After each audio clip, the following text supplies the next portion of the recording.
नमस्कार, आईमा मीडिया में आपका स्वागत है।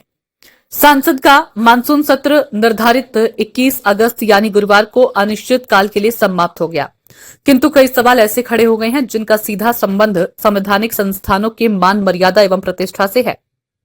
दरअसल मानसून सत्र के दौरान कामकाज के लिए 120 घंटे उपलब्ध थे, किंतु इस दौरान लोकसभा में 37 घंटे और राज्यसभा में 41 घंटे 15 मिनट कामकाज हो पाया।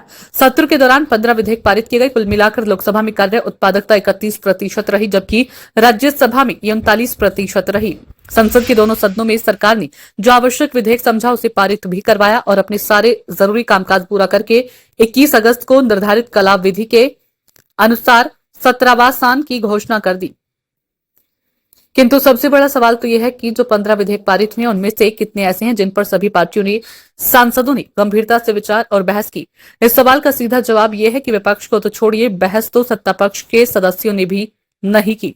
इसका मतलब तो यह हुआ कि जो मौलिक स्वरूप संसदीय प्रक्रिया का संविधान निर्मात्री सभा ने सुनिश्चित किया था वह धीरे धीरे बदल चुका है। यही नहीं, संसद के संनियमों का जो प्रारूप संसदीय कार्रवाई के संचालन के लिए बनाया गया है, ये उसे सत्ता पक्ष अपनी सुविधा की दृष्टि से देखता है, जबकि विपक्ष अपनी सुविधा के अनुसार आचरण करता है।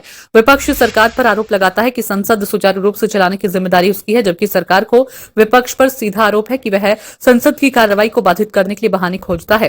सच तो यह है कि विपक्ष के लिए संसद का सुचारू रूप से चलना उसी के लिए फायदेमंद है, क्योंकि वह अपनी सारी बातें सदन में बोल सकता है। वह मंत्रियों को उनका कर्तव्य बोध तो करा ही सकता है, बल्कि पूरी सरकार को घुटनों पर भी ला सकता है। जब विपक्ष सदस्य हंगामा करके संसद को बाधित करते हैं तो कदाचित पार्टियों के संसदीय नेताओं को इस बात का एहसास होता होगा कि वह सरकार को विवश करने में सक्षम है। किंतु वास्तविकता तो यह है कि जब संसद में हंगामे के कारण कामकाज बाधित होता है तो इसका सबसे ज्यादा लाभ मंत्रालयों के संबंधित वरिष्ठ अधिकारियों को होता है। वे इस बात के लिए राहत की सांस लेते हैं कि सांसदों के अटपटे सवालों का जवाब देने से उनकी जान बची। कभी कभी सत्ता पक्ष के सांसद भले ही कुछ सवाल असुविधाजनक पूछते हों, किंतु ज्यादातर सवाल विपक्षी सांसद ही पूछते हैं। आज स्थिति इतनी दुखद इसलिए भी हो गई क्योंकि सदन के नेता और सदन में नेता विपक्ष दोनों ने अपने विचार, व्यवहार और मूल्यों की जो धारणा बना ली है वह उनकी पार्टी के लिए भले ही लाभकारी हो, किंतु देश के हितों के प्रति तो बिल्कुल ही अनुकूल नहीं है। पहले दोनों सदनों में पीठासीन अधिकारी अपने अपने सदन के नेता विपक्ष से सरकार के समन्वय स्थापित करने के प्रमुख कारक होते थे। लोकसभा अध्यक्ष और राज्यसभा के सभापति सदन चलाने के लिए संसदीय कार्य मंत्री और दोनों सदनों के नेता विपक्ष से सलाह करके फैसले कर लिया करते थे। ऐसा इसलिए संभव था क्योंकि विपक्ष के नेताओं पर संसदीय कार्य मंत्री का अत्यधिक भरोसा हुआ करता था। न तो विपक्ष के नेता संसदीय कार्य को अपनी पार्टी के हितों से ज्यादा महत्वपूर्ण समझते थे और न ही संसदीय कार्य मंत्री के लिए सरकार के हितों की चिंता संसदीय मर्यादाओं एवं प्रथाओं से ज्यादा महत्वपूर्ण थी। पहले प्रधानमंत्री और सरकार के मंत्री संसदीय कार्य मंत्री की अहमियत को महसूस करते थे और उनके कार्य में किसी भी तरह की टांग नहीं अड़ाते थे, किंतु आज स्थिति ऐसी नहीं है।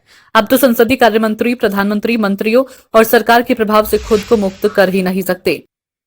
बहरहाल आज जो स्थिति दिख रही है इसका निर्माण एक दिन में नहीं हुआ है। पहले पक्ष और विपक्ष के नेता व सांसद खुले दिल से बहस करते थे और सरकार की जवाबदेही का उसे एहसास कराते थे, किंतु सरकार को लंगड़ा करने का प्रयास नहीं करते थे। ठीक उसी तरह सरकार विपक्ष के वरिष्ठ नेताओं का अपने मंत्रियों से भी ज्यादा सम्मान करती थी। सरकार इस बात का विशेष ध्यान रखती थी कि विपक्ष के नेताओं को किसी तरह की ना तो असुविधा हो और न ही उन्हें सरकार की नीयत पर संदेह हो। आजकल सब कुछ उलट पलट हो गया है, मूल्य और लक्ष्य सब कुछ बदल गए हैं। इसलिए राजनेताओं का जो व्यवहार संसद के अंदर दिखता है वह आश्चर्यजनक नहीं बल्कि स्वाभाविक है। संसद को सुचारू रूप से चलाने में पीठासीन अधिकारियों को तभी सहयोग मिल सकता है जब सत्ता पक्ष और विपक्ष के बीच विश्वास एवं सकारात्मक सद्भावना बने। आईमा मीडिया को यदि आप यूट्यूब पर देख रहे हैं तो सब्सक्राइब करें, फेसबुक या सोशल मीडिया पर देख रहे हैं तो फॉलो करें। हमें कमेंट बॉक्स में अपनी राय अवश्य दें।